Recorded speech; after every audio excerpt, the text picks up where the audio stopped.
¿Cuándo arrancamos? Ya. 3, 2, 1. Ya está al aire.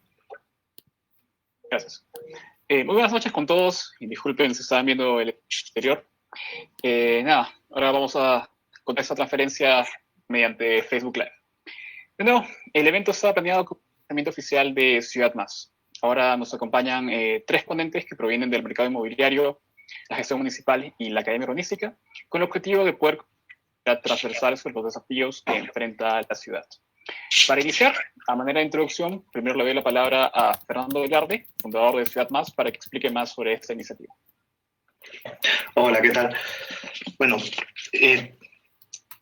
y otra vez disculpen a todos por el inconveniente que hemos tenido en el link, en el Zoom, en el que estábamos avanzando, pero ya estamos acá en vivo, ¿no? Ciudad Más es una propuesta que estamos planteando porque todos queremos vivir en una mejor ciudad, todos queremos mejor calidad de vida, no importa que hayamos estudiado, no importa si somos contadores, administradores, servidores públicos, arquitectos, urbanistas, abogados, todos de alguna forma u otra soñamos con esta mejor ciudad desde nuestra perspectiva, ¿no? Y actuamos interviniendo en la ciudad, utilizando las herramientas que tenemos a nuestro alcance, y lo mismo con la información que tenemos a nuestro alcance, pero no es suficiente. Una ciudad es muy compleja, tiene muchas capas, una acción genera muchas consecuencias, y por lo tanto no es suficiente un solo punto de vista para hacer propuestas que mejoren o que tengan un impacto potente en la ciudad. Y por eso estamos creando Ciudad Más, porque hemos visto que existe una desarticulación entre los distintos sectores, desde los que planifican y norman la ciudad, desde los que intervienen la misma y también desde los que investigan, ¿no? Y con estas ganas de mejorar el espacio donde vivimos, estamos lanzando esta propuesta que busca articular mediante la generación de contenido, de noticias, de reportes, investigaciones, eventos, cursos, etcétera, busca articular estos tres sectores, que son el mercado inmobiliario, lo que es el Estado mediante lo que es planificación urbana y todo lo que regulan y actúan en la ciudad, y todos los que investigan la ciudad desde la perspectiva de la academia. Entonces, al juntar estos tres sectores, lo vamos a hacer con un lenguaje que todos podamos entender, y bueno, estamos sumando esfuerzos de un grupo de gente bastante amplio, ¿no?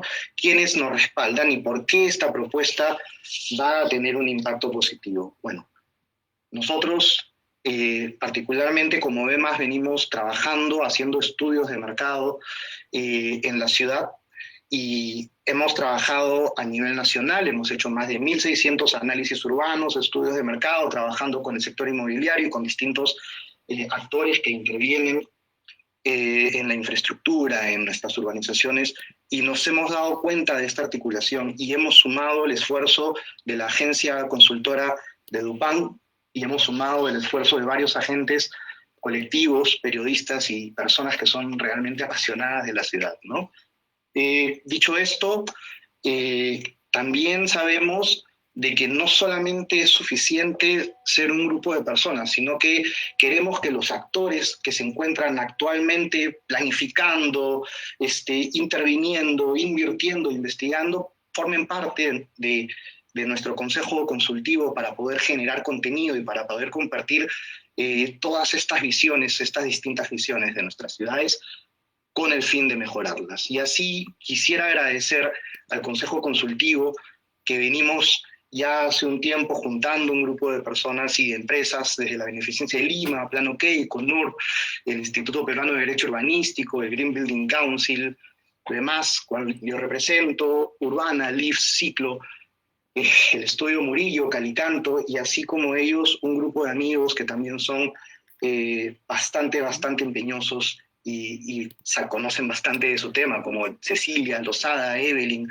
Rodolfo, Tatiana, Rosabela y Antonio Navarro. Con cada uno de ellos hemos colaborado y hemos trabajado en algún momento de los temas que cada uno conoce, ¿no? Dicho esto, quiero darle el paso a Javier, quien va a moderar la dinámica y va a explicar un poquito de qué.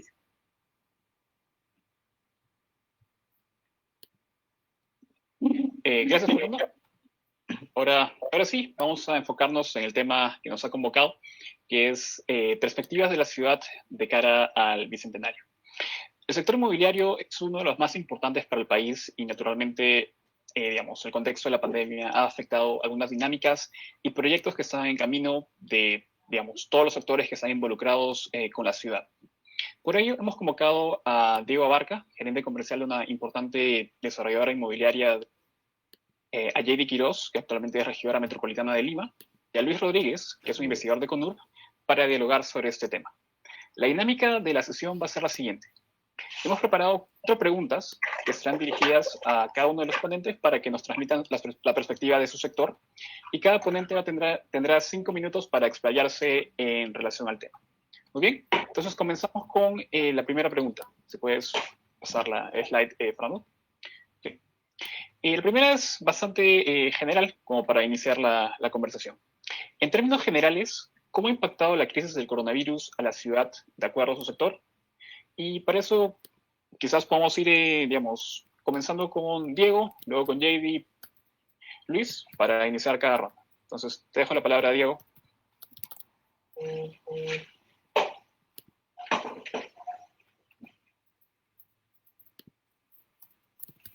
Hola, buenas noches. Bueno, antes que nada quiero celebrar y felicitar este tipo de iniciativas que hacen que se genere un valor agregado, no solamente en el sector inmobiliario, sino también en la ciudad, que creo que es por donde se enfoca esta iniciativa. Felicito a todas las personas que están poniendo su esfuerzo, su tiempo y su empeño en generar este tipo de acciones, ¿no?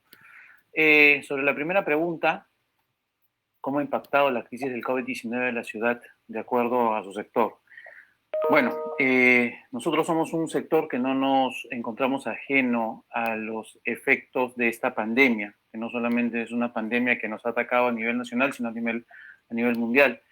Si nos ponemos a analizar desde el aspecto comercial, que es el que yo lidero, podríamos decir que el mercado se ha visto impactado más o menos en un 60% de la venta en los primeros meses y ya se ha llegado a estabilizar en un 35% lo que se vendía el año pasado. Y esto básicamente por 2 razones, un poco por el tema económico de nuestros potenciales compradores y segundo porque por la restricción de la movilidad o de la atención que tuvimos en los primeros meses. Sin embargo, si bien es cierto el mercado se ha contraído con respecto al año pasado, han habido inmobiliarias que son las más comprometidas, por decir algo, o las más grandes, que han sabido cambiar o que han sabido cambiar esta situación. Bueno, yo trabajo en Paz Centenario y hemos desarrollado con un conjunto de inmobiliarias estrategias que han podido atacar el mercado, atacar entre comillas, para poder llegar al cliente final a través de medios digitales. Entonces ha habido todo un desarrollo digital para poder sostener el tema comercial a pesar de los efectos de la pandemia. Además del enfoque de tratar de sacar adelante el negocio y el desarrollo inmobiliario a pesar de las circunstancias, sabiendo primero que el desarrollo inmobiliario se viene beneficiado por la alta demanda que tenemos actualmente en los últimos años en el Perú. Estamos hablando de una demanda de más de 200.000 viviendas versus una oferta de 20.000 viviendas. Entonces tenemos espacio muy grande para poder crecer y enfrentar este tipo de situaciones. Una muestra de cómo se ha diferenciado el enfoque con respecto al mercado es que las principales inmobiliarias han logrado más o menos entre el 80 y el 105% de lo que vendían el año pasado, lo que vendíamos el año pasado. Agosto ha sido un mes espectacular. Nosotros hemos vendido 130% de lo que teníamos presupuestado. Y básicamente, ¿por qué? Por esas dos razones. Porque hemos enfrentado a través de una estrategia digital el tema de la inmovilidad o de la parcial inmovilidad que estamos sufriendo actualmente. Y segundo, por el enfoque de sacar adelante el negocio a pesar de las circunstancias. ¿Cuál es la propuesta? La propuesta es justamente generar valor en el mercado para el cliente final y para la ciudad, un poco alineados con la iniciativa que estamos comentando en este webinar. ¿Qué es lo que esperamos? Seguir adelante con las acciones que estamos desarrollando y esperar que el gobierno pueda desarrollar acciones que puedan minimizar el impacto de salud y maximizar el desarrollo económico que se viene un poco complicado en estos meses, ¿no? Eso es lo que podría decir acerca del sector inmobiliario con respecto a la actual coyuntura. Gracias, Diego. Giri me comentó que ha tenido que tomar una llamada de forma urgente. No sé si puedo ir contigo, Luis, para que nos des su perspectiva desde la academia. Claro que sí. Bueno, primeramente también agradecer la invitación y felicitar la iniciativa. Creo que una de las cosas que está faltando en la realidad nacional en términos urbanos es justamente esta articulación entre el sector privado, el sector público y la academia. Creo que es una apuesta bastante interesante que es necesario apoyarla, ¿no? Y ojalá que se vaya cada vez desarrollando más. Igual creo que es importante pensar que la academia en el Perú no es tanto como la academia en algunos países, por ejemplo, desarrollados, ¿no? Donde las personas que trabajan en la academia no trabajan en el sector privado o en el sector público. Por lo menos yo he estudiado y trabajado en la UNI y en la Católica, en la Facultad de Arquitectura en ambos casos, y yo creo que el 95% por lo menos de profesores trabaja o en el sector público o en el privado, en el público eventualmente, ¿no? Y en el privado casi permanentemente. Entonces, yo creo que tenemos una academia, en el caso peruano, con mucho conocimiento de la realidad. Arquitectos que construyen no solamente edificios de vivienda, sino de todo, y que también han trabajado e impulsado cosas en el sector público. Lo cual es una gran ventaja, además, creo, ¿no? Sobre cómo va a impactar el tema del coronavirus, la crisis del COVID-19, yo había estado pensando que iban a haber dos tipos de cambios, de reacciones. Primero, yo creo que la pandemia ha evidenciado, de un lado, la persistencia y la importancia de lo comunitario en nuestra sociedad. Lo que ya algunos han llamado el modelo peruano, que para algunos científicos sociales, curiosamente de la academia en general, parecía haber muerto ya. Hoy en día, una de las cosas que se observan con mayor potencia y funcionamiento e importancia es el tema de las ollas comunes, los comedores populares, las acciones conjuntas que están salvando vidas, la organización de los mercados, las APAFAS, es un montón de ensayos de nuevos y antiguos modos de organización. La pregunta que nos hacemos es, desde la academia, ¿será esta la última llamada de atención desde lo comunitario para que sea introducido como un elemento estructurante de las políticas del Estado? Para que sea además también abordado desde el sector privado. Y creo que eso es también una pregunta interesante. Lo segundo, que va a ser también clave y que está en relación con lo anterior, es se ha confirmado la gran dificultad del Estado para administrar el país. Este 30% formal versus el 70% informal, vuelve a aparecer, causando grandes problemas, grandes vidas, dificultades para incluso cuando el Estado quiere llevar dinero no tiene información, no sabe cómo hacerlo. Entonces creo que el tema de la informalidad es clave, es una de las cosas que tenemos que enfrentar desde todos los campos y desde todas las acciones del Estado, y también creo yo desde la sociedad y del sector privado. El Perú debe cambiar sus estrategias respecto a la informalidad, y la pandemia también ha evidenciado que el Perú es uno solo, el país es uno solo, y que si no se mejora integralmente, siempre existirán problemas para que una de las partes se desarrolle, ¿no? Yo creo que eso también es una muestra de la pandemia. Y la tercera, que yo creo que para el sector inmobiliario es una buena noticia, es la importancia de la vivienda. Durante las últimas 3 décadas nos han tratado de convencer de que el derecho a la ciudad y las inversiones deben hacerse más en el espacio público, desde el lado del sector público. Pero la pandemia ha evidenciado lo obvio, que sin una vivienda con servicios básicos, una vivienda digna y con servicios básicos, las personas llevan una vida infrahumana y son más vulnerables a fenómenos como el que está ocurriendo. Entonces yo creo que la academia va a impulsar mucho de aquí a futuro estos tres temas, ¿no? Lo comunitario como una escala ignorada en las últimas décadas, el ataque directo, no el ataque, sino el enfrentamiento al tema de la informalidad y el reforzamiento de la vivienda. Y creo que también hay otros cambios que vamos a ver que no responden tanto a nuestra realidad, eso lo señalo muy brevemente, y que proviene de lo que se ha experimentado antes y ahora en otras ciudades, y que como siempre seguiremos importando con mayor o menor espíritu crítico y mayor o menor éxito. Yo creo que esta idea de la ciudad de los 15 minutos, la expansión de todo el sistema de ciclovías, la disminución del espacio para autos y el aumento de veredas. Creo que aquí la academia tiene un rol importante en debatir, interpelar la necesidad, la pertinencia, ajustar esos conceptos a la realidad, ver si realmente son aplicables. Creo que ahí las ONGs y otros organismos que promueven estas prácticas están, yo creo, por el momento más interesados en vender la idea a los organismos del Estado, y es la academia la que debería ser como muy crítica y analizar cuál es la pertinencia de estos temas, ¿no? Entonces yo creo que hay temas que vienen de afuera, que pueden ser positivos, no estoy diciendo que sean necesariamente negativos, pero que hay que mirarlos con mucho cuidado. Creo que la ciudad de los 15 minutos es un emblema de eso, o sea, nace en París, en el centro de París, que está casi al 95% abastecido, y es relativamente absurdo querer aplicarlo en una ciudad que está 30% abastecida, ¿no? Entonces hay que observarlo, replantearlo. Entonces, yo creo que hay dos tipos de cosas que van a ocurrir a futuro, dos retos de la academia, unos de cosas como muy reales y muy propias nuestras, y otras que son más exógenas y que vienen de afuera. Gracias. Gracias, Luis.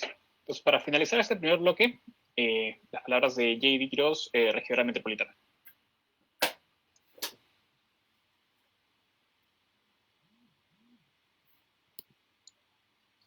¿J.D.?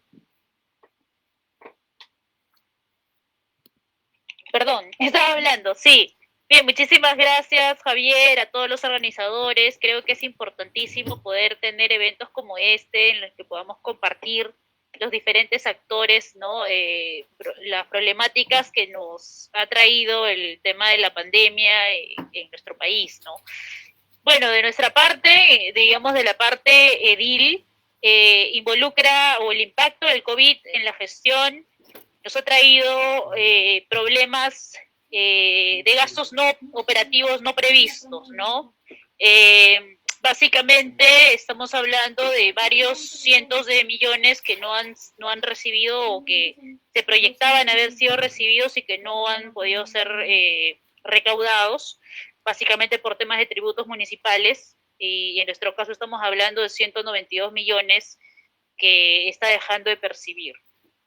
Sumado a eso, tenemos obviamente que la nueva normalidad lo que nos ha traído es la priorización de nuevos servicios esenciales, o de los servicios esenciales o de apoyo sociales con enfoque eminentemente COVID.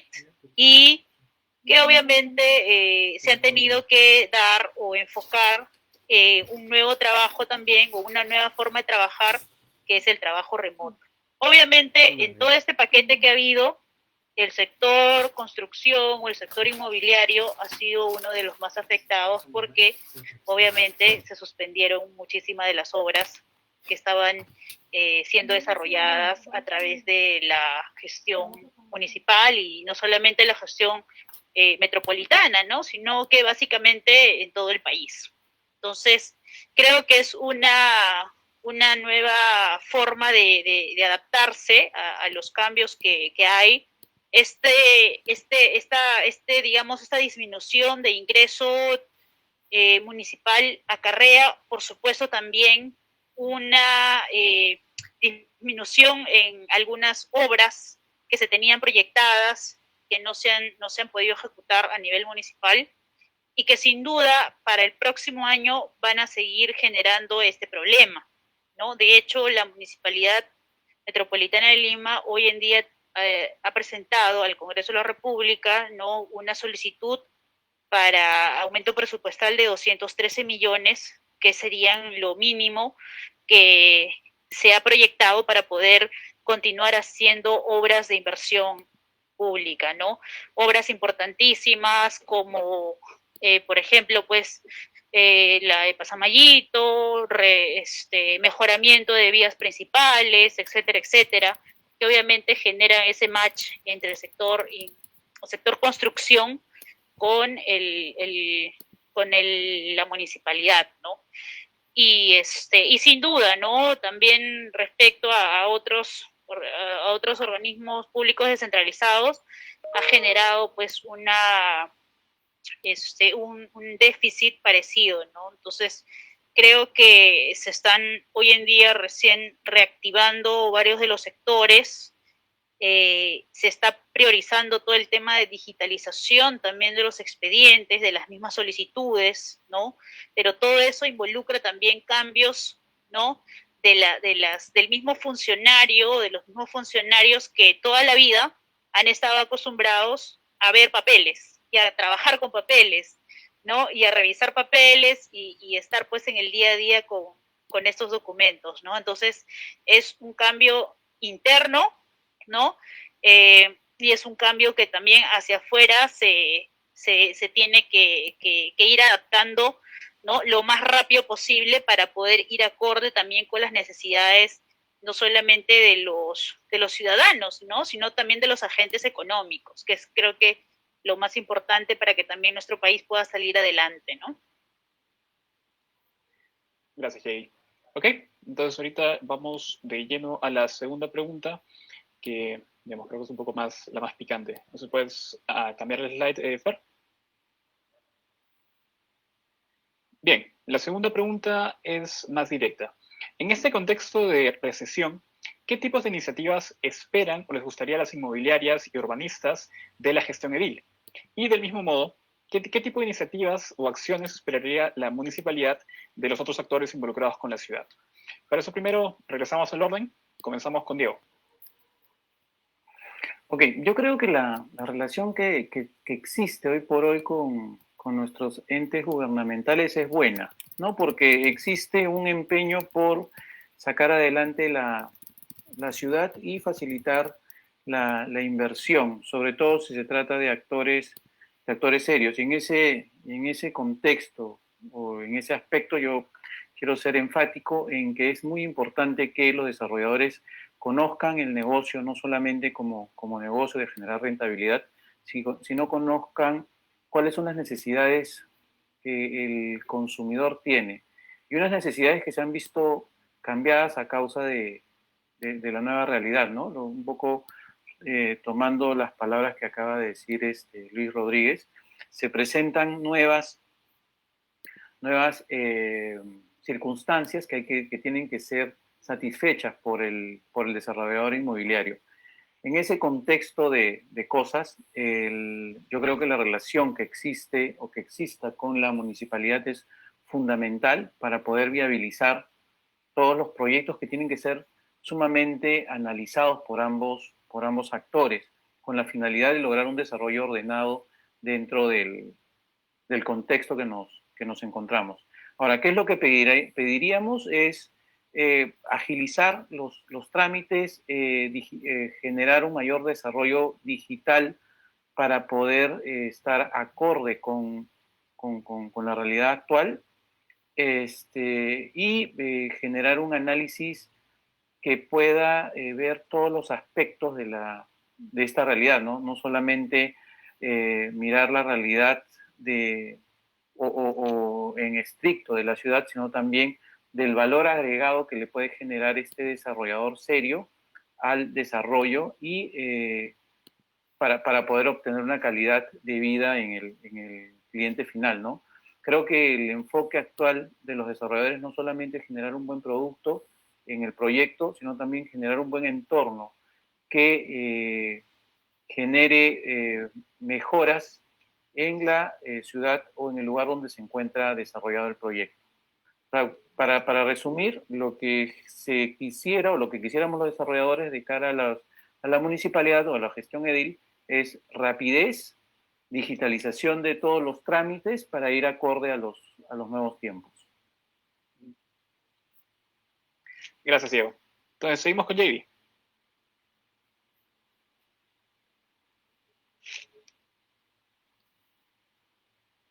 Gracias. Muchas gracias, Javier. Creo que es importante lo que señala de cara a la nueva normalidad. Sin duda es importantísimo buscar un tema de digitalización. Va de la mano, creo yo, del tema de la reactivación económica. De parte nuestra, creo que lo que se busca es básicamente poder conectar con el actor para el cumplimiento de los protocolos que ha dispuesto el gobierno y los entes involucrados, ¿no?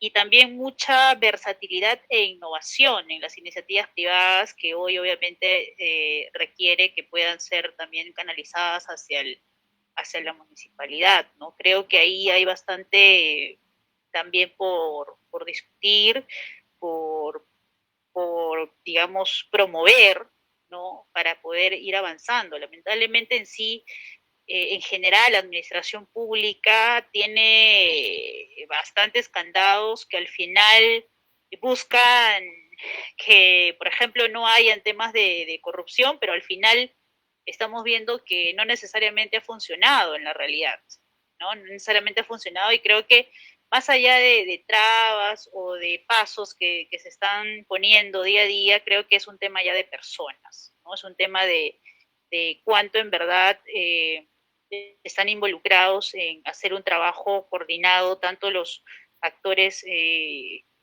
municipales, en este caso, y el mismo agente económico, que también tiene que ceder y tiene que entender de que no necesariamente va a ganar el 100%, ¿no? Sino que también tiene que invertir, y tiene que invertir ahora porque no solamente tiene que proteger a sus clientes, ¿no? Sino también que tiene que buscar una protección del mismo personal que labora para ellos para poder generar una mayor rentabilidad económica dentro de sus proyectos, ¿no? Entonces, creo que ese match y ese trabajo conjunto tiene que generarse sin duda, tiene que buscarse, como le decía, un tema de versatilidad e innovación. Sin duda, las plataformas tecnológicas ayudan un montón, pero también de la parte interna creo que la municipalidad tiene que trabajar en eso sin duda, ¿no? Y de la parte externa creo que también se busca mucho el compromiso ciudadano, ¿no? Y cuando hablamos de compromiso ciudadano, obviamente están incluidos los agentes económicos. Gracias, Jay. Entonces, por último, para cerrar este bloque, con Luis Rodríguez de Conur.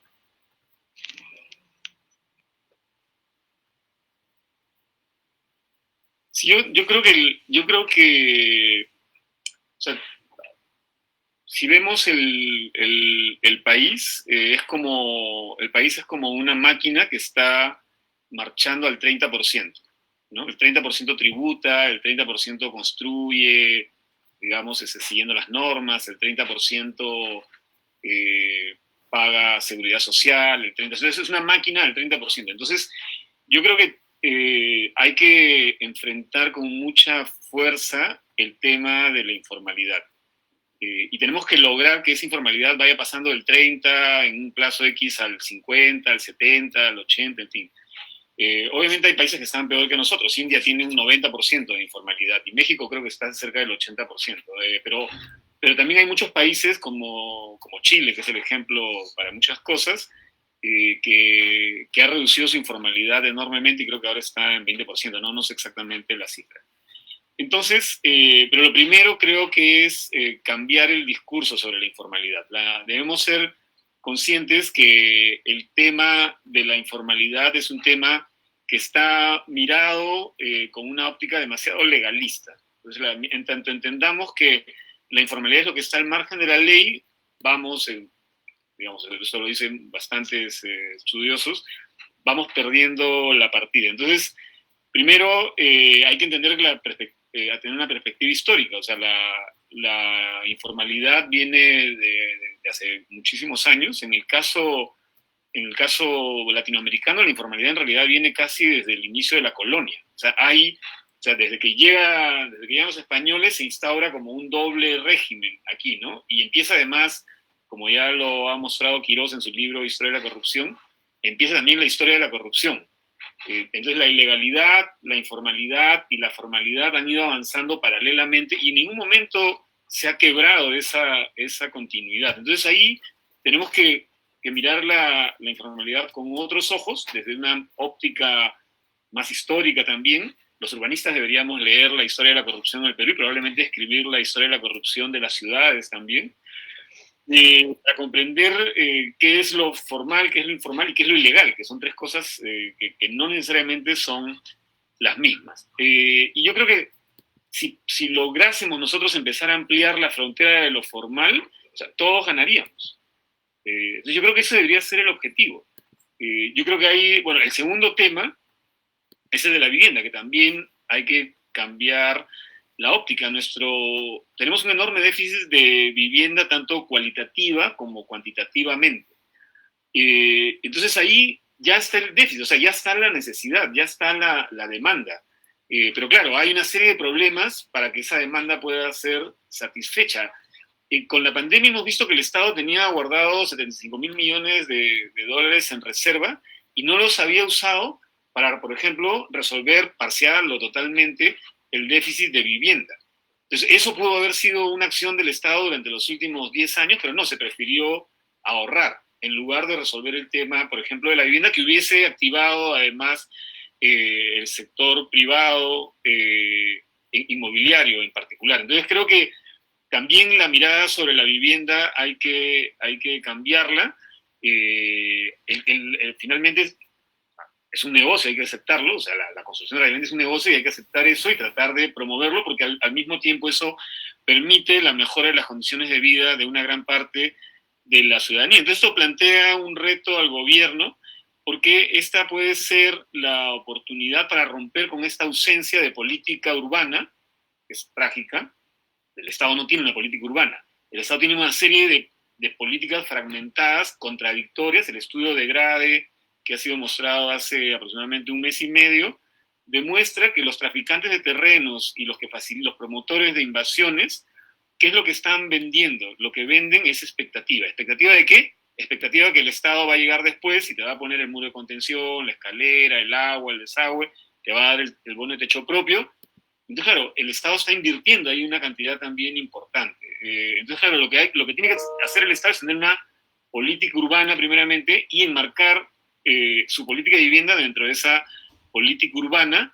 Una política urbana además que esté dirigida, eso probablemente hable después, a disminuir la desigualdad urbana. Entonces, dejar de pensar en una política urbana y una política de vivienda que insiste en generar como guetos de pobres y guetos de ricos y guetos de clase media, ¿no? Entonces la vivienda en todas partes está mezclada. O sea, la gente, no importa el sector socioeconómico al que pertenezca, vive en el mismo barrio, vive en el mismo edificio incluso, ¿no? O sea, todos sabemos que en Inglaterra, en España, que en Francia, a los inmobiliarios se les pide un 25% de vivienda social, por los cuales también ganan dinero, ¿no?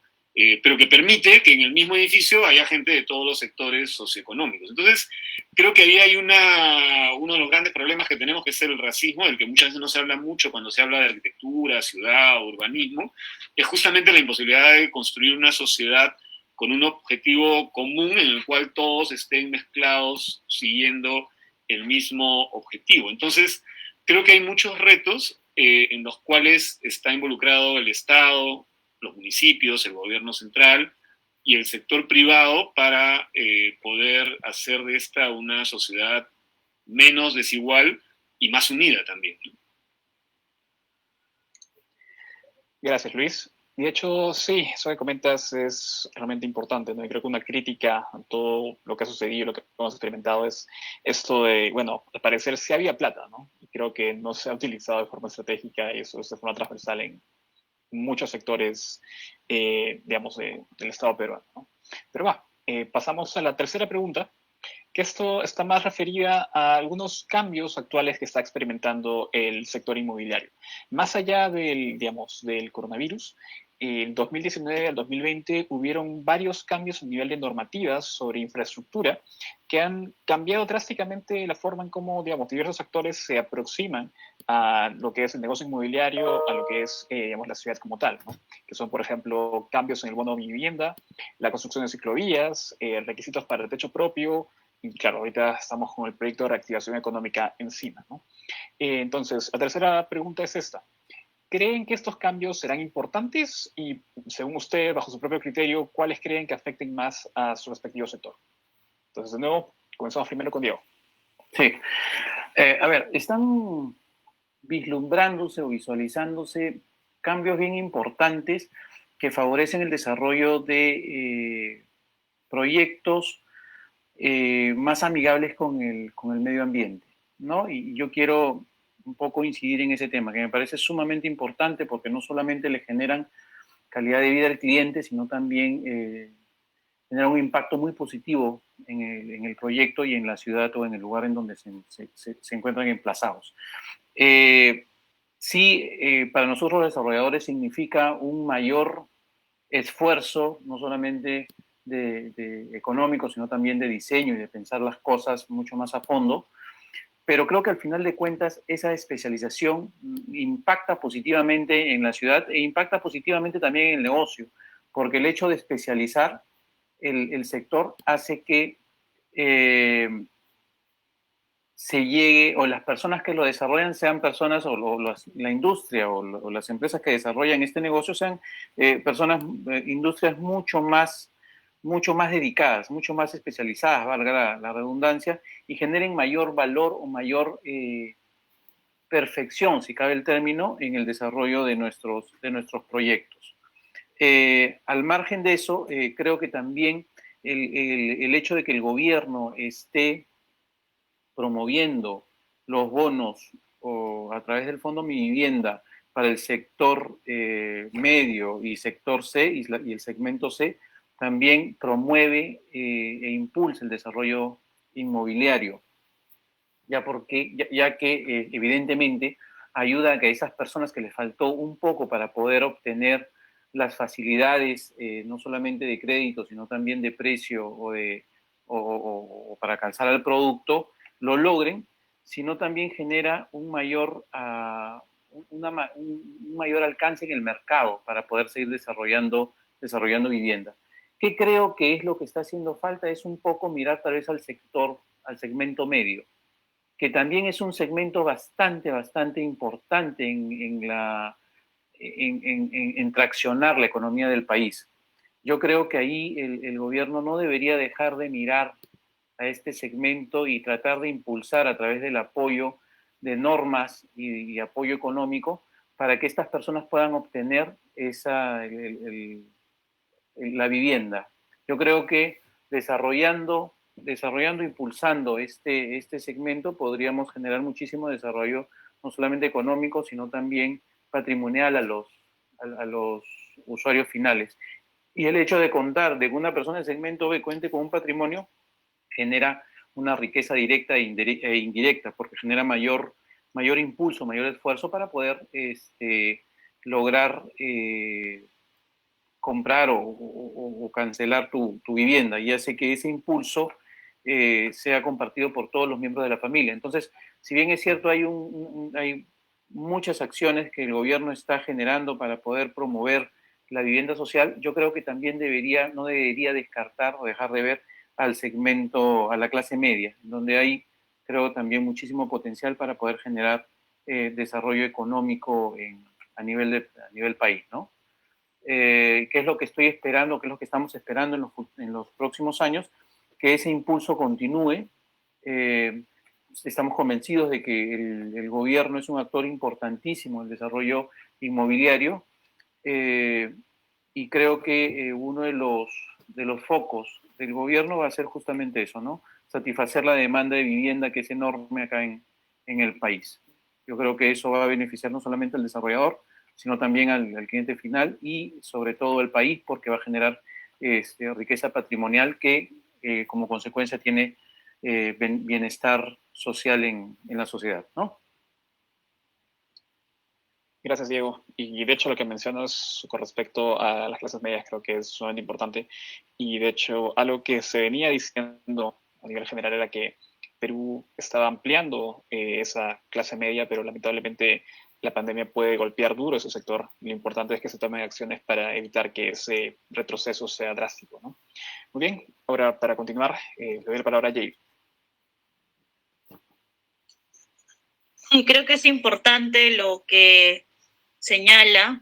Creo que de cara de las gestiones en sí, de las gestiones municipales y en general del gobierno, es importante este momento para poder repensar y poder poner más énfasis en lo que es planificación urbana, ¿no?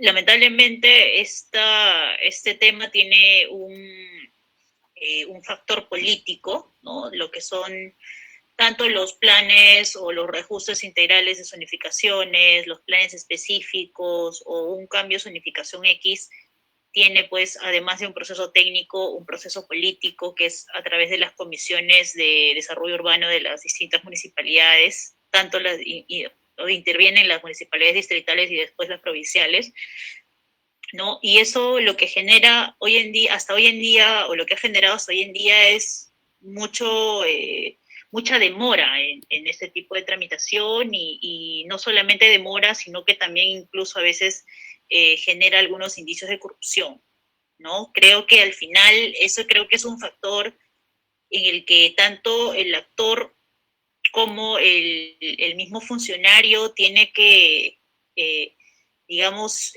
ponerse a pensar y poder definir con anterioridad planes metropolitanos, reajustes integrales de zonificación, ¿no? Planes específicos que puedan tener una visión un poco macro, ¿no? No solamente recepcionar o recibir expedientes o expedientillos, sino que tener una visión un poco más a futuro, ¿no?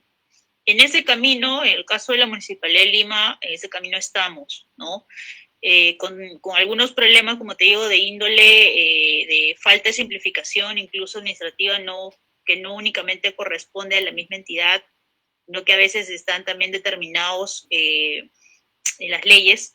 Gracias a Dios, hoy en día la ley de edificaciones y habilitaciones urbanas por lo menos ha establecido requisitos máximos que pueden ser hoy en día atendidos o supervisados, digamos, por el INDECOPI, ¿no?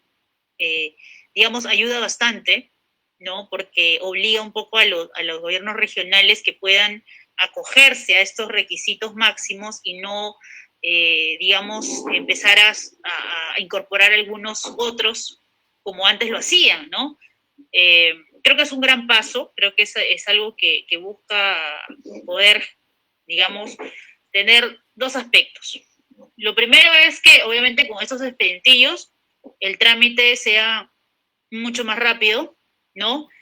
Y a su vez, al tener una delimitación específica en cuanto a plazos, en cuanto a requisitos, te permite, por ejemplo, tener claro que si vamos a encontrar una construcción dirigida únicamente a vivienda, ¿no? Digamos que no supere los 100 metros cuadrados, la aprobación tenga que ser automática, ¿no? Y no como antes, que al final el ciudadano pues no tenía, digamos, claro, o incluso, ¿no? El mismo constructor no entendía mucho cuánto es que le iba a demorar hacer un trámite así, ¿no? Y hoy en día también tienen claro, por ejemplo, yendo ya un poco al extremo, ¿no? Que desarrollar un proyecto de centros comerciales, ¿no? Obviamente los plazos sí superan los 30 días, son 45, pero ya los ha definido la ley, ¿no? Y creo que queda mucho más claro para el agente económico saber que son 45 días y que después de ello, obviamente, hay ya la posibilidad de establecer quejas internas, la posibilidad de ir al INDECOPI, si en el caso, digamos, no se estuvieran cumpliendo estos plazos, ¿no? O si en el mismo TUPA tal vez no estuvieran establecidos, ¿no?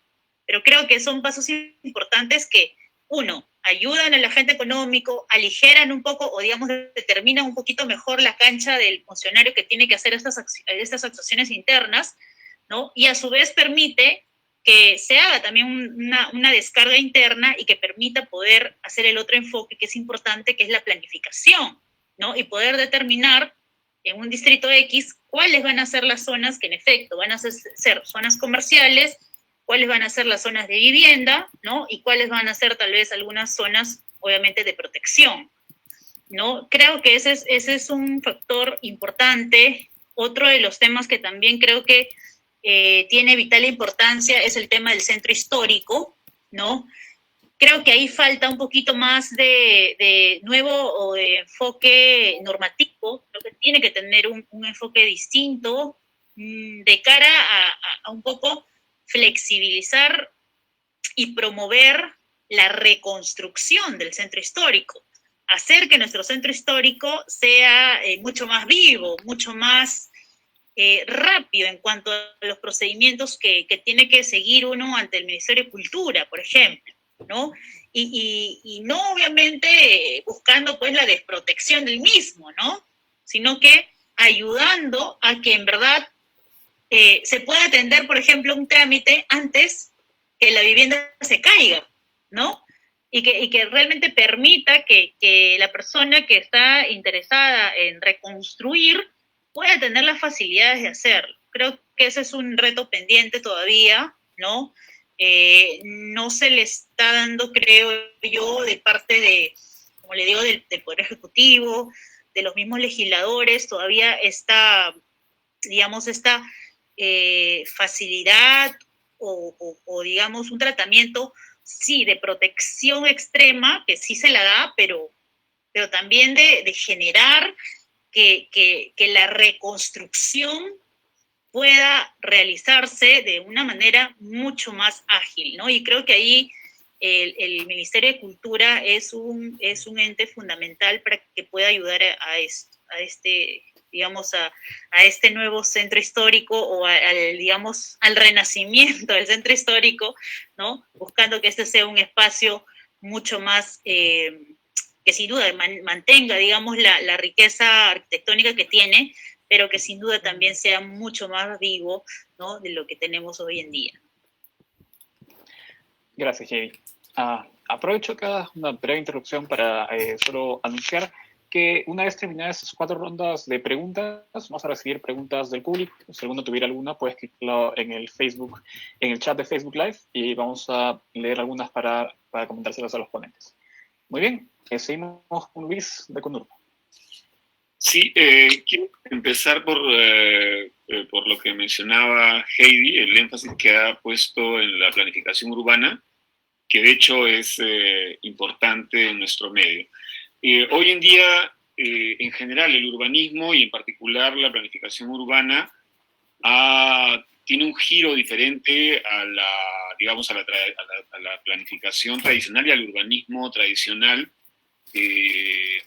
Digamos, el urbanismo en algún momento, a mediados del siglo pasado, se entendía más como esta suerte de herramienta técnico-normativa que permitía ordenar la ciudad y ordenar la sociedad, ¿no?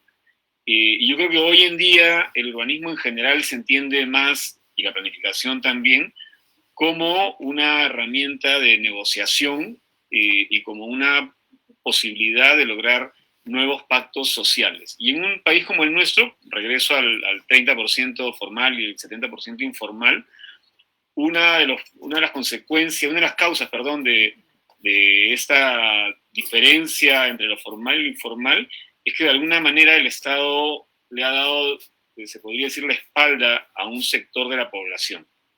Y entonces, claro, una de las cosas que tiene que hacer es girar y encontrar nuevas maneras de relacionarse. Y obviamente en esa nueva relación tiene que estar también el sector privado, tiene que estar la comunidad, tienen que estar todos. Entonces, entender que el urbanismo ya no es, digamos, ya no es la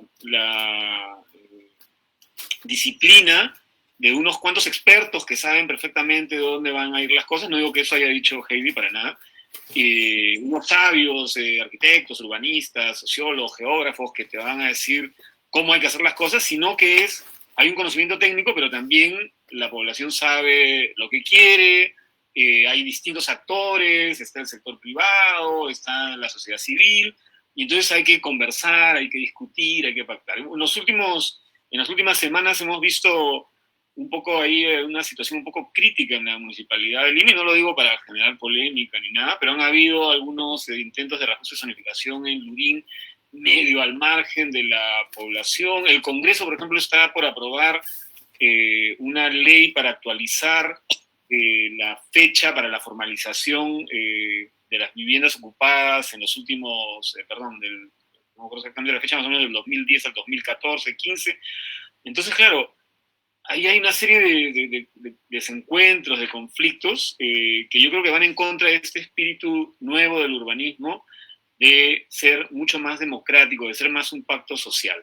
En ese camino también se han dado algunas normas y se están trabajando en algunas normas, como por ejemplo el tema de los DAET, de los derechos adquiridos de edificación transferibles, que permiten, por ejemplo, que las personas que tienen propiedades de valor monumental, histórico, en Centro de Lima, en Barranco, en determinados lugares, puedan no construir más en estos sitios para preservar digamos, el perfil urbano y demás, pero pueden transferir sus derechos a otros lugares de la ciudad. Es parte de esa negociación.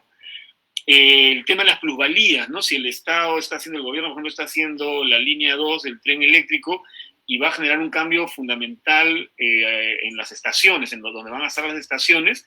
Entonces, claro, eso, cada estación va a ser un flujo de población increíble. Entonces, claro, eso debe normarse para que luego no sea el privado que tiene los terrenos alrededor el que se beneficie, sino que esto redunde en el bien común. Otra vez, negociación. Entonces, el urbanismo es, hoy en día, como decía, todo un conjunto de dispositivos y de herramientas de negociación social, de negociación económica, de negociación de distinto tipo, donde tienen que estar incluidos todos los actores. Y yo creo que, desafortunadamente, en el Perú todavía el urbanismo no se ve así. Digamos, los urbanistas todavía, la mayoría, no digo todos, pero la mayoría todavía tienen esta visión técnico-normativa. Quiere decir que son los técnicos los que saben, los demás se callan, y normativa que tiene una forma, y con eso es suficiente. Y creo también que hay algunas cosas que pueden servir de mucho, que el gobierno ha tenido ciertas iniciativas, por ejemplo, todo el tema de los proyectos de gobierno a gobierno, pero hay que tener cuidado con el desplazamiento del sector de profesionales liberales. Eso ha sido una gran preocupación a raíz, por ejemplo, del tema del uso de los parques bicentenarios, que puede terminar implicando la ausencia de competitividad, de meritocracia. Ya tenemos el problema de la ausencia de concursos públicos para el caso de arquitectura. Entonces creo que también hay unos temas de mecanismos que es necesario revisar.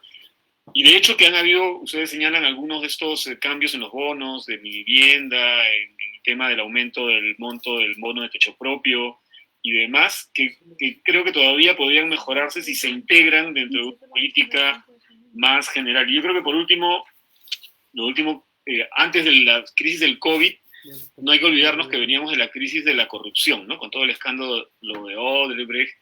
Y claro, la empresa privada primero tenía una actitud un poco, el sector privado, la Confiep en realidad, tenía primero una actitud como de negación, y luego ya han aceptado errores, y estamos en ese proceso y nos cayó encima el COVID, ¿no?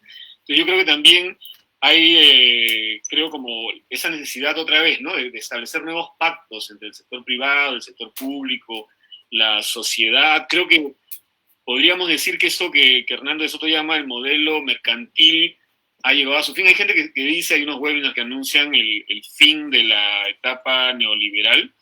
Yo no estoy tan seguro de que eso sea así, pero lo que sí creo es que debería ser el fin del modelo mercantil de ciudad, ¿no? En donde parte del sector privado se cuelga un poco del Estado para obtener beneficios y no genera competitividad. Yo creo que este llamado que hace Diego Abarca a la competitividad es importante como una actitud permanente de la empresa privada, que ahí es donde hay que también generar como unos mecanismos que permitan eso y tener una nueva sociedad civil, un nuevo Estado y un nuevo sector privado también para cuando todo esto de la pandemia acabe. Gracias, Luis.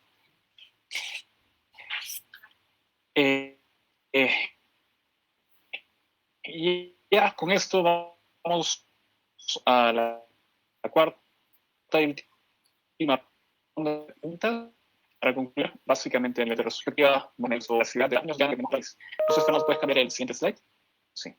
¿Cuáles consideran que es el principal reto pendiente de Lima de cara al Bicentenario? Comenzamos de nuevo por Diego. Bueno, hay varios retos, ¿no? Primero es fortalecer o desarrollar un sistema de salud mucho más universal, mucho más homogéneo, en donde las personas, no solo la mayor cantidad de personas tengan acceso al mismo, sino también una salud, una atención de calidad, ¿no? Creo que ahí, como Estado, no solamente el gobierno, sino también todos los que participamos en este país, tenemos una obligación pendiente y latente de cara al futuro. Lo segundo es ver que el desarrollo económico que hemos tenido durante los últimos más de 20 años se recupere. O sea, en los últimos 6 meses el país ha decaído económicamente como hace muchísimas décadas no sucedía.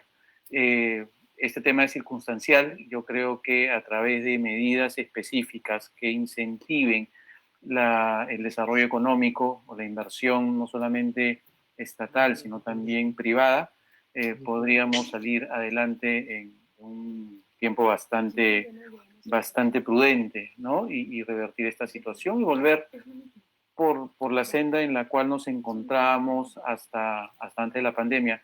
Siempre, claro, mirando los errores que hemos cometido con respecto a la desatención social en aspectos primarios, ¿no?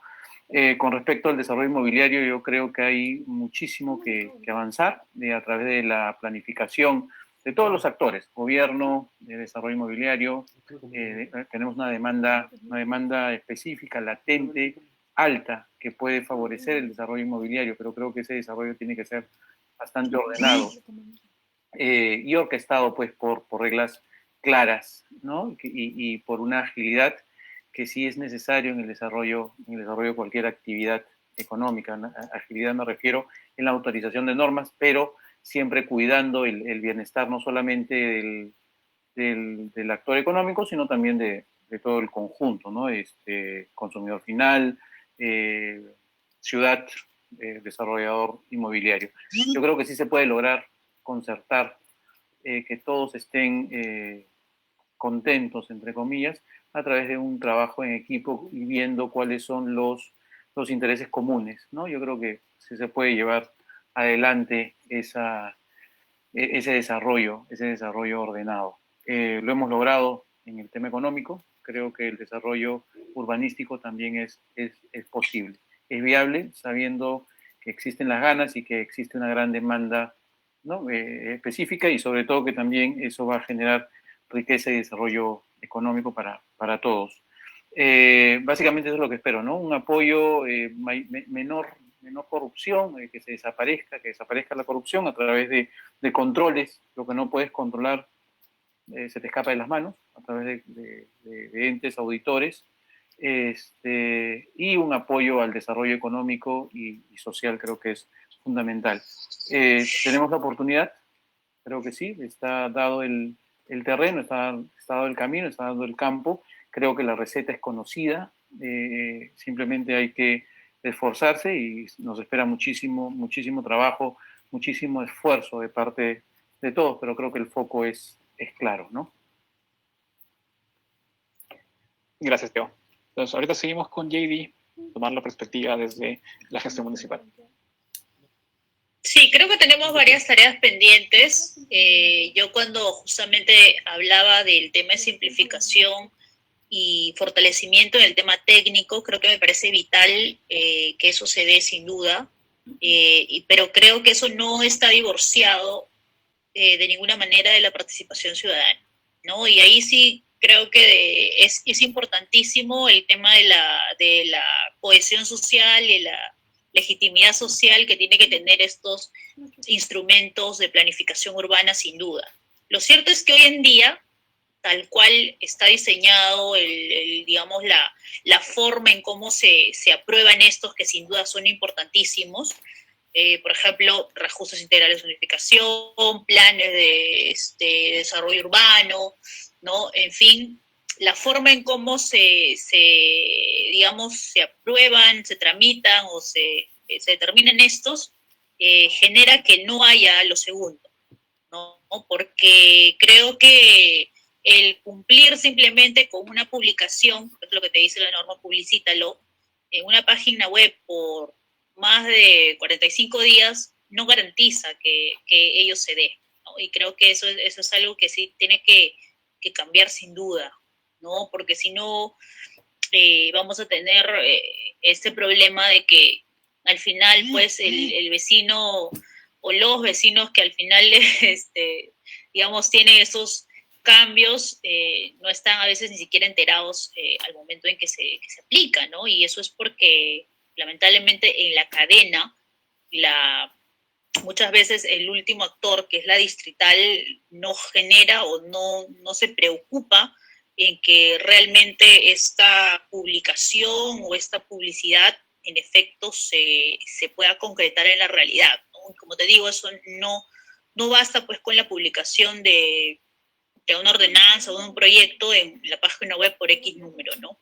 Creo que eso es algo que se tiene que sin duda ajustar, ¿no? Y creo que eso no debe ir divorciado de lo primero, que era el tema del soporte técnico que tiene que tener, la simplificación de trámites que debe haber en lo que obviamente corresponda, ¿no? O sea, el tema de papelerías, el tema de cumplimiento de TUPA, requisitos detalladamente establecidos y precisos, con plazos específicos, sin duda, ¿no? Creo que ese es uno de los retos que tiene que abordarse, sobre todo en lo segundo, ¿no? Para poder mejorar el tema de la legitimidad social, ¿no? Y los otros es básicamente trabajar en los planes, en la planificación urbana, en los instrumentos normativos de planificación urbana, ¿no? En los planes específicos, en los planes de desarrollo urbano, en los reajustes integrales de zonificación, ¿no? Y que sin duda eso también ayude al plan desarrollo metropolitano con una visión pues al 2040, ¿no? Que es algo que se está trabajando ahora o está a cargo de la Municipalidad de Lima y esperamos pues que antes de mediados del próximo año se pueda culminar, ¿no? Dentro de todo este proceso que se tiene que seguir sin duda, ¿no? Bueno, y en cuanto a instrumentos normativos, ya se han dado algunos importantes, como por ejemplo el tema de calificación y levantamientos de inhabitabilidad de inmuebles. Ya se está trabajando igual también el tema de DAETs, ¿no? Y obviamente en el tema del centro histórico ya hay también un plan, ¿no? Digamos, de renovación o digamos de revalorización, diría yo, del centro histórico, que también está encaminado y que sin duda ha también tenido un proceso largo, ¿no? No solamente socialización, sino también incluso de aprobación, ¿no? Creo que son los retos que se tiene en la ciudad y que sin duda se está avanzando también, pero que sí se necesita mucho este aporte o ese feedback con la academia, ¿no? Y obviamente también con los actores involucrados. Gracias, Jay. Y por último, para finalizar, las palabras de Luis Rodríguez de CONUR desde la perspectiva académica. Sí, ahora me voy a poner más académico que los anteriores.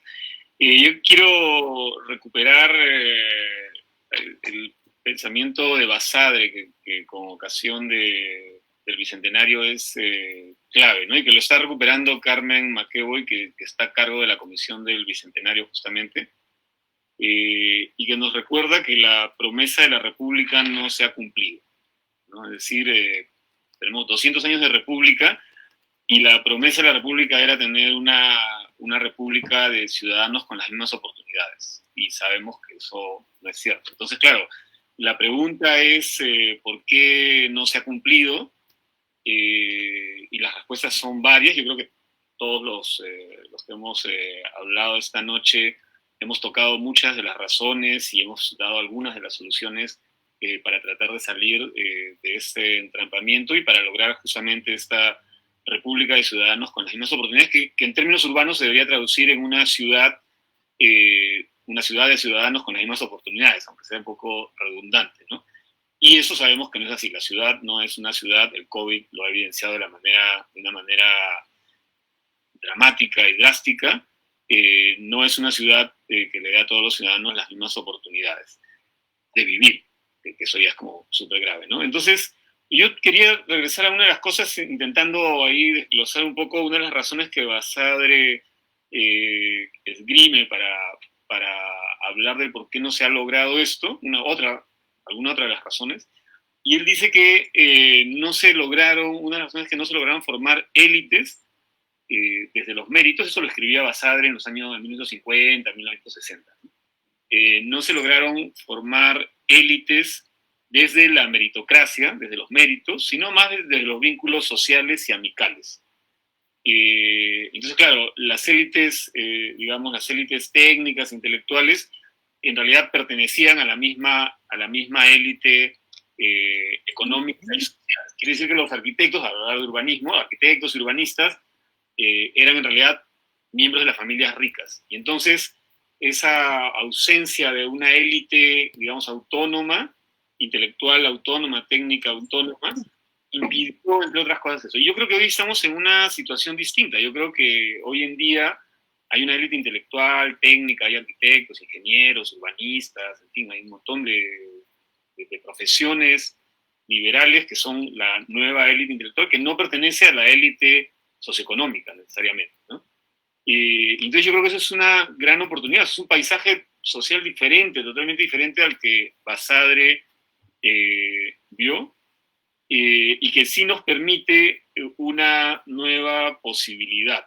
Yo creo que ahí el rol de las élites intelectuales, técnicas, de los arquitectos, ingenieros, etcétera, urbanistas, debe ser trabajar por esta nueva sociedad y esta nueva ciudad, más democrática y más, digamos, más democrática y más equitativa. Y ahí pensaba también en el rol de las élites económicas, ¿no? Y me pongo a pensar en países que han logrado cierto éxito en el desarrollo, de Estados Unidos, de los países europeos, en donde la empresa privada, que es la élite económica, soporta de alguna manera a la élite intelectual, a las universidades, ¿no? Entonces, o sea, ¿qué sería de las universidades norteamericanas sin el sector privado? No sería nada, ¿no? ¿Qué serían de las universidades inglesas, de las universidades privadas y muchos institutos importantes en Francia, en Inglaterra, sin el apoyo privado? Y tenemos casos más cercanos, como lo que sucede en Chile o lo que sucede en México, donde el sector privado apoya mucho a la academia y lo apoya, además encargándole investigaciones que le permiten al sector privado desarrollar, ¿no? Entonces yo creo que ahí hay una alianza, digamos, entre la élite económica y la élite intelectual, que en el Perú todavía no se ha dado y que debería darse. Entonces, lo interesante es no solamente esta ausencia de esa suerte de alianza entre el sector privado y las élites intelectuales, sino incluso entre el gobierno y su propia élite intelectual. En uno de los primeros webinars que organizó el Colegio de Arquitectos, Julio Calderón decía sobre el tema de la vivienda y el suelo, decía que hace ya por lo menos 2 décadas que se viene diciendo desde la academia cuál es el problema fundamental, la ausencia de una ley de suelo lógica. Y claro, Julio Calderón trabaja en la Universidad de San Marcos. Y entonces, claro, es increíble cómo el intelectual de la Universidad de San Marcos tiene hace 20 años la solución, ¿no?, de la universidad pública, y el Estado que paga esa universidad no recoge ese conocimiento para formular una política pública. Es decir, el Estado gasta en la universidad pública, pero no recoge el conocimiento que la universidad pública realiza. Claro, y el COVID es interesante porque el COVID nos ha mostrado un panorama distinto. De pronto la UNI y otras universidades se han puesto a trabajar en respiradores y en otros elementos, ¿no? Y entonces ha habido esta alianza que se ha visto tan poco en los últimos, bueno, en fin, desde que yo tengo uso de razón, nunca la había visto con tanta claridad y evidencia. Entonces yo creo que ahí sí hay un nuevo panorama en el cual efectivamente, como decía hace un momento Diego Abarca, hay la posibilidad de empezar a trabajar por intereses comunes y que todos estemos contentos y que haya esta relación. Y yo creo que ahí, si seguimos a Basadre y nos transportamos al campo del urbanismo, sí hay muchas posibilidades de que desde la academia puedan existir aportes importantes para el sector privado y para el sector público, los cuales están ya produciendo, o sea, la literatura y los ensayos y las propuestas desde la academia para la ciudad son realmente copiosos desde hace ya varios años y esperamos que en los próximos tiempos y a partir sobre todo de estas situaciones se generen alianzas más fuertes entre el Estado y su propia academia, y las demás academias también, y el sector privado y la academia, ¿no? Es como sucede en cualquier país que intenta trabajar unido por su desarrollo y por su bienestar. Gracias.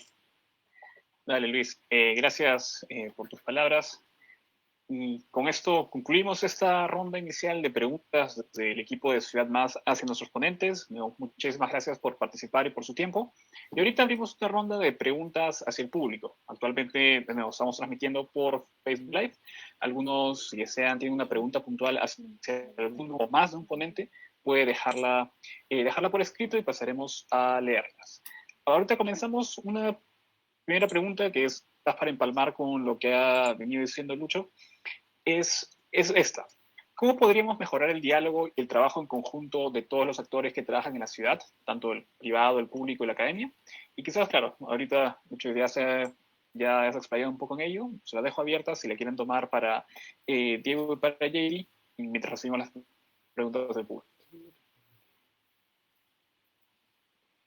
Rápidamente, yo creo que es encontrando intereses comunes, ¿no? Yo creo que a través de ese enfoque se pueden generar muchos diálogos porque el foco va a ser, al final de cuentas, la satisfacción de los intereses de todos los actores. Ahora es muy importante que exista un moderador y creo que el Estado es un moderador interesante que pueda ver o encauzar esos intereses para llevarlos a buen puerto, siempre pensando en el bien común, ¿no? Sin duda.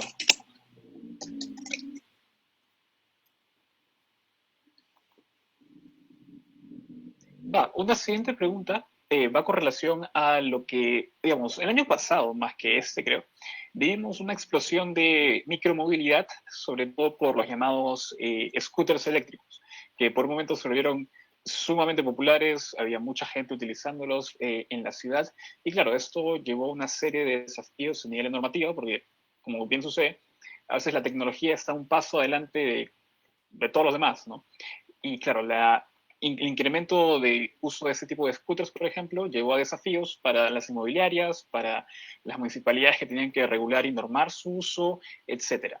Desde su respectivo sector, ¿cómo están, digamos, viendo o leyendo todo este tema de la micromovilidad y cómo lo ven hacia futuro? ¿Cómo creen que este tipo de cosas como, bueno, el scooter es solo uno, ¿no? Pero quizás con la pandemia explote también más el hecho de microtransporte privado? ¿Cómo lo ven que se podría implementar o cómo ven que podría afectar en base a su perspectiva y experiencia en su sector?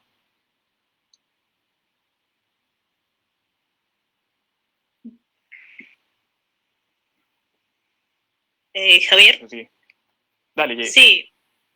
Mira, yo creo que es un reto bastante importante, no solamente en temas de el caso de los scooters, bueno, la regulación, de acuerdo a la normativa, son las municipalidades distritales las que creo que están, algunas de ellas dando una normativa al respecto, pero además yo creo que es bastante importante lo que hoy en día el COVID nos trae, ¿no? Que es básicamente, pues,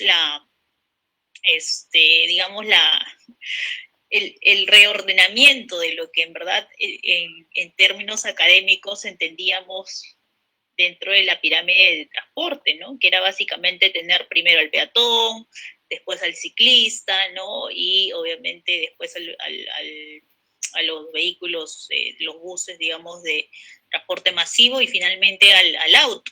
Creo que me parece que nos estamos reacomodando al respecto y y digamos, esta reglamentación de la ley 30936, que es la ley que promovía el tema de básicamente del transporte sostenible, la movilidad sostenible, que es básicamente mediante el uso de la bicicleta, ha ayudado bastante porque también ha permitido digamos, una promoción a que se utilice este nuevo tipo de vehículos y que además que las municipalidades puedan invertir en ciclovías que en ese momento y de acuerdo al ES se establecen como temporales, ¿no? Pero creo que al final se van a tener que ir convirtiendo en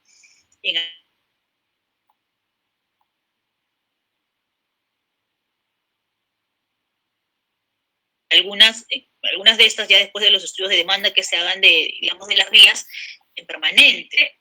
Digamos, cambios importantes sí, porque hoy en día tenemos no solamente, digamos, esta nueva red de ciclovías que se tiene que trabajar obviamente con las distintas municipalidades distritales, ahora también con la ATU, sino que a su vez no solamente es, digamos, darle o generarle el cumplimiento digamos, al que usa otro tipo de vehículos para que pueda respetar al ciclista, para que pueda respetar al peatón, sino que a su vez también, ¿no? Se han iniciado, por ejemplo, ahora también los escuadrones de los ciclistas, ¿no? Que lo que buscan es que también la Policía Nacional del Perú, ¿no? Se llaman las guardianas de las ciclovías, sí hagan que se respete estas, pero que a su vez también busquen que el ciclista también respete las normas de tránsito, ¿no? Creo que es un reto que nos trae el COVID y que nos va a ayudar a que podamos superar esto, sin duda, la pandemia, ¿no? Pero que a su vez también tengamos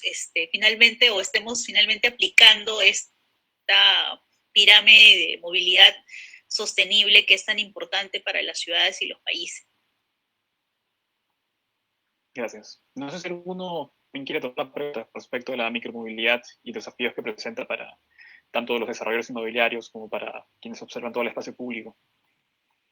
Sí, a ver, con respecto al negocio inmobiliario, yo creo que se ha generado una normativa bastante interesante, ¿no? A través del impulso de gobierno con los bonos de los distintos grados, ¿no? Que favorecen el desarrollo de proyectos alineados con salvaguardar el ambiente, ¿no? El medio ambiente. Entonces, eso obliga a que nosotros, los desarrolladores, destinemos grandes espacios o espacios interesantes para poder,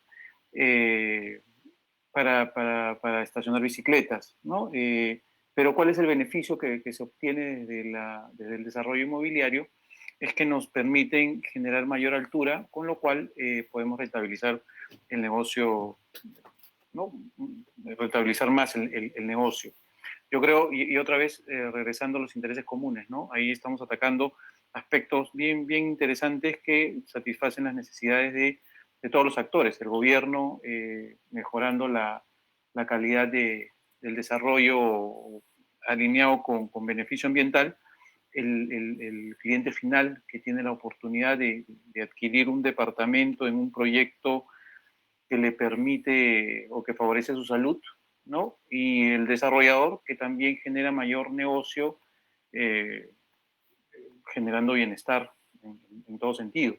Entonces creo que estamos dando buenos primeros pasos, ¿no? Sin embargo, todavía falta muchísimo. Si uno conoce las ciudades desarrolladas, ciudades europeas me refiero, ve que el sistema vial o de ciclovías para el desarrollo, para el desarrollo de transporte a través de las bicicletas está a varios años adelante de nosotros. Entonces todavía creo que hay muchísimo espacio por avanzar. Se están dando los primeros pasos de manera interesante. Esperamos pues que sea sostenido e impulsado, ¿no? por cada uno de los actores de la responsabilidad que nos compete. Sí, creo que estoy totalmente de acuerdo con lo que han mencionado Heidi y Diego. Creo que es importante para micromovilidades. Tenemos hace tiempo, los mototaxis son micromovilidades también. Entonces, lo importante es como intentar mirar el sistema completo y sí tener cuidado con acentuar las desigualdades en la ciudad. A mí siempre me pone un poco nervioso cuando veo que algunos distritos, o sea, me parece bien que distritos como San Isidro, La Molina o Miraflores embellezcan sus calles y que cada vez mejoren más, pero luego como yo trabajo mucho en la periferia de la ciudad, en Ate, en San Juan del Urigancho, entonces uno se va hacia los extremos de la ciudad y son dos países totalmente distintos, ¿no? Entonces, ahí es el Estado el que debe regular, ¿no? Entonces, claro, es un poco, a mí me suena un poco raro ver, por ejemplo, los scooters, que claro, en París están ahí tirados, no sé qué, entonces los ves en San Isidro, en Miraflores, ahí por Larcomar, y luego te vas a, no sé, a Mauta, en Ate, y, y es hasta difícil encontrar un bus, ¿no? Y tienes que caminar un montón de 400 metros o más, en fin. Entonces ahí hay que tener cuidado con eso. Y entonces, sí creo que el rol del Estado es justamente equilibrar, ¿no? Equilibrar un poco para que finalmente las desigualdades no se pronuncien. Igual siempre va a haber diversidad y siempre va a haber un nivel de desigualdad, porque cada uno se desarrolla a partir de su propia, digamos, de sus propias oportunidades, pero el Estado tiene que equilibrar un poco esas situaciones. Es el rol del Estado, es el rol fundamental, creo yo, del Estado, de lograr cierto equilibrio, porque si el Estado no está equilibrado, el Estado, el país no está equilibrado, está desequilibrado. Y cuando el país se desequilibra, ya sabemos lo que pasa, ¿no? Entonces hay que tener mucho cuidado ahí. Gracias. Por último, una pregunta del público es, digamos, desde cada una de sus perspectivas, ¿cuál sería el mecanismo para optimizar la urbanización a mediano plazo? Y sobre esto se ha comentado, creo, con respecto al plan urbano, modificaciones al plan urbano, e incluso cambio de la ley de suelos. No sé qué es lo que puedan comentar desde su perspectiva. Repito la pregunta, sería, ¿cuál sería el mecanismo para optimizar la urbanización en el mediano plazo?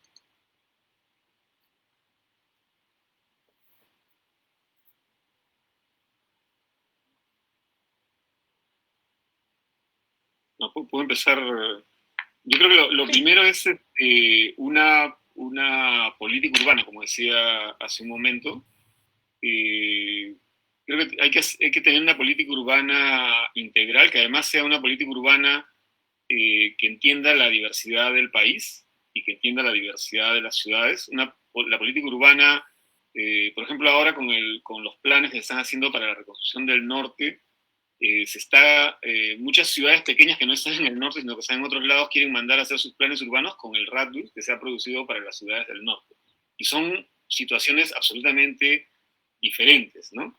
Entonces, claro, ahí hay una ausencia de política urbana, hay una ausencia de entender que una ciudad amazónica es totalmente distinta y por lo tanto sus lógicas van a ser distintas, la cultura es distinta, los procesos de participación son distintos, los procesos de participación no están actualizados, como decía Heide hace un momento, y entonces esto implica un inconveniente porque en los últimos 20 años o 30 años la población se ha empoderado mucho de la ciudad, lo cual es muy bueno, y la población ya sabe cuando algo no va a marchar bien, cuando una zonificación no está bien dada.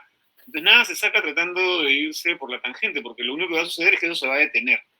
Entonces lo que hay que intentar es hacer las cosas de la manera más transparente, más participativa, más democrática, de manera que los procesos y las inversiones no se detengan, ¿no? Yo creo que la finalidad debería ser eso, que ninguna inversión se detenga por alguna de estas cosas. Entonces, claro, pero si se saca una norma específica para planes urbanos, se corrige solamente el articulado sobre, digamos, la participación ciudadana en los planes urbanos, se desconoce tal otra cosa, entonces todo está desarticulado y fragmentado, es muy difícil que exista la posibilidad de una optimización del desarrollo urbano. El desarrollo urbano se va a optimizar cuando la política urbana esté articulada y en el medio de ella esté también la política de vivienda, que hoy en día es una política que no tiene visión urbana, no es una política más financiera, son los bonos, los incentivos, pero no hay una visión de ciudad ahí. Entonces, claro, eso no funciona, eso en ninguna parte ha funcionado adecuadamente, es de muy corto alcance. Y respecto a la primera pregunta, yo rescataría o volvería a la intervención inicial, en donde justamente estos espacios de articulación entre el sector privado, gobierno en alguna de sus instancias, en este caso Municipalidad Metropolitana, y academia, y de pronto también sociedad civil, pueden conversar, pueden discutir, pueden intercambiar, porque yo creo que ese es el único camino posible para optimizar el desarrollo del país y el desarrollo urbano también. Así que yo vuelvo otra vez a las felicitaciones iniciales por la iniciativa de esta plataforma, que yo creo que es el camino para empezar a concertar, ¿no? Para empezar a encontrar soluciones, y ojalá que tenga larga vida y que cada vez se vaya ampliando por el bien de la ciudad. Gracias, Luis. No sé si es que Diego quieren añadir algo, como ya reflexiones finales para ir cerrando. Sí, creo que es importante tener también un enfoque dentro de ese modelo de ciudad sostenible, dentro de ese modelo de, digamos, de priorización de planes urbanos, planes específicos o reajustes integrales de zonificación. También tener un concepto que hoy en día es vital para nuestra ciudad, que es un desarrollo urbano orientado al transporte, ¿no? Que, digamos, en otros países básicamente digamos, es conocido como el DOT, porque creo que es sumamente importante que podamos entender a Lima, en este caso, no como una ciudad policéntrica, y no únicamente entenderla como, digamos, un espacio en el cual, pues, estamos, digamos, no vinculados con digamos, las diferentes zonas del país, ¿no? Estamos hablando de la zona de centro, estamos hablando de la zona del norte, la zona sur, que finalmente convergen en nuestra metrópoli, ¿no? Entonces, creo que es importante tener esta visión de ciudad, sí, pero como una ciudad policéntrica, ¿no? Y que busquemos, obviamente, que vayamos a una visión mucho más equitativa, en la que obviamente la distribución de los servicios básicos, como son agua, desagüe, puedan llegar de una manera mucho más, digamos, rápida también a aquellos sectores que, digamos, van de la mano con esta planificación urbana que sin duda debe ir avanzando, ¿no? De manera conjunta. Como te digo, creo que es bastante la necesidad que se tiene para poder reajustar sin duda el tema de legitimidad social. Creo que es un aspecto que no termina únicamente con un tema de publicación normativa, ni mucho menos con un tema de votos de algunos representantes que ni siquiera tienen una elección, por ejemplo, en el caso de Lima, por distrito, ¿no? Sino que son, o digamos, la representación, en este caso el Consejo Metropolitano, no es, digamos, de un regidor por distrito, sino que básicamente es por partido político, ¿no? Entonces creo que ahí también hay un tema que mejorar, porque sin duda sí se necesita el apoyo, digamos, o el feedback ciudadano para poder buscar que esa representación tenga una legitimidad social cuando estamos hablando de urbanismo, ¿no? Y ahí no únicamente ayuda, digamos, la parte técnica ni la parte de academia, ¿no? Sino ayudan mucho los actores sociales de los, básicamente, distritos involucrados, en las zonas involucradas, y sin duda también del mismo vecino o vecina del lugar en el cual se va a buscar una modificación. Se tiene que buscar sin duda esta conexión. Creo que es un trabajo bastante, que no es obviamente nada fácil, pero creo que sí se puede lograr si es que en verdad se busca, ¿no? Digamos que se llegue a esta fórmula de simplificación, de tramitología, ¿no? Yo le llamaría así, pero digamos de aumento en cuanto a participación social.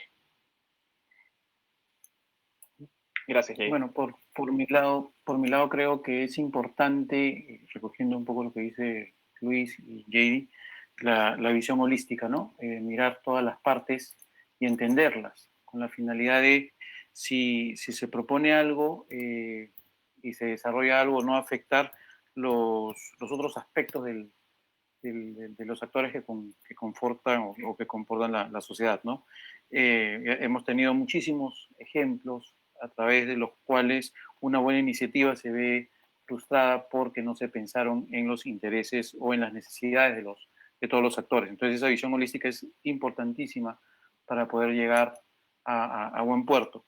Y creo que también es importante una visión o un enfoque claro con respecto al bienestar que es necesario desarrollar en la ciudad.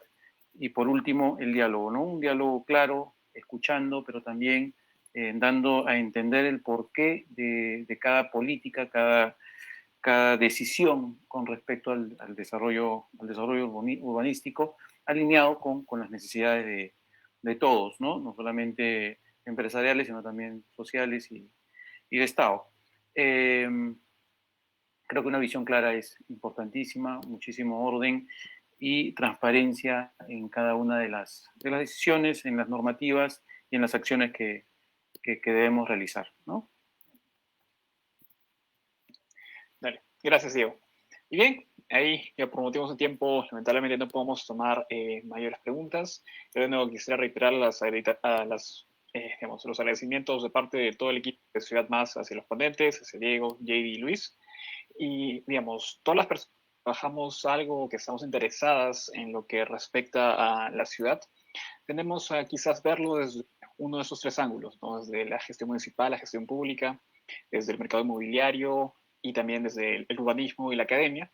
Y de nuevo, como mencionamos al inicio, la idea detrás de este proyecto Ciudad Más es generar un punto de encuentro y producir información que realmente pueda integrar a todos esos sectores para dar otra perspectiva más holística a todas las personas que estén interesadas e incluso también ayudar a la toma de decisiones con respecto a la ciudad.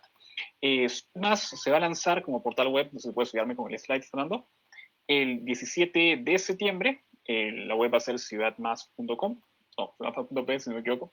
Vamos a estar compartiendo el enlace en las redes sociales. Y nada, los agradecemos a todos nosotros viendo en Facebook Live, también a sus ponentes, y muchas gracias por su tiempo. Fernando, ¿querías añadir algo?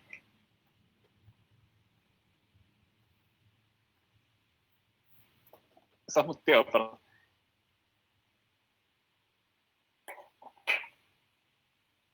¿Fer?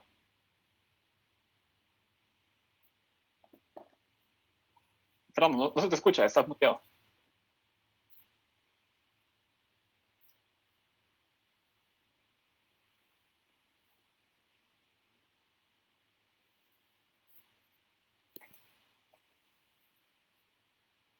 Okay.